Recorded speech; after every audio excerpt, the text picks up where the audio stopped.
በዓለማችን ላይ ካሉ ታላላቅና ጥንታዊ ምስጢሮች መካከል አንዱ የቃል ኪዳኑ ታቦት የት ይገኛል የሚለው ነው። ብዙ የታሪክ ተመራማሪዎችና አሳሾች ፍለጋቸውን ሲያደርጉ ኖረዋል። ነገር ግን መልሱ ያለው እኛው እዚህ ጋር ነው። የቃል ኪዳኑ ታቦት በአክሱም ጽዮን ማርያም እንደሚገኝ በሚሊዮኖች የሚቆጠሩ ኢትዮጵያውያን በጽኑ ያምናሉ።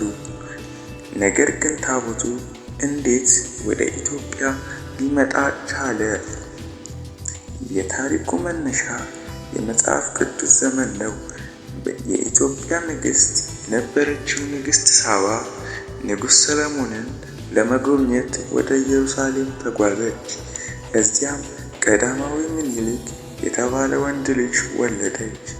ምኒልክ ሲያድግ አባቱን ለመጠየቅ ወደ ኢየሩሳሌም ተመለሰ።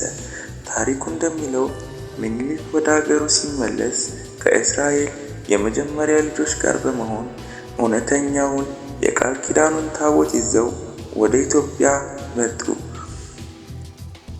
ታቦቱ በአሁኑ ሰዓት በአክሱም በሚገኘው የጽዮን ማርያም ቤተክርስቲያን የዕቃ ቤት ውስጥ ይገኛል። ይሁን እንጂ ማንም ሰው ገብቶ ሊያየው አይችልም። ይህም የሆነበት ምክንያት ታቦቱን በቅርብ የሚያየውና የሚጠብቀው አንድ የተመረጠ መነኩሴ ብቻ ነው።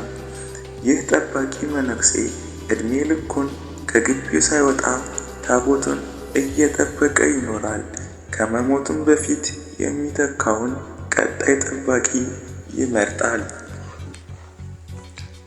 ለኢትዮጵያውያን ታቦት የቤተ ክርስቲያን እምብርት ነው።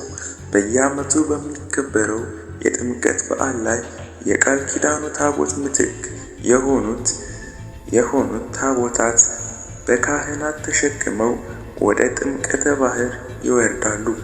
ይህ ታሪክ ለዘመናት የኢትዮጵያ ማንነትና ሃይማኖት ጥንካሬ ሲቀርጽ ኖሯል።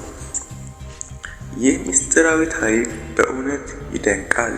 እናንተስ ምን ታስባላችሁ? አስተያየታችሁን ኮሜንት ላይ አስፍሩልኝ።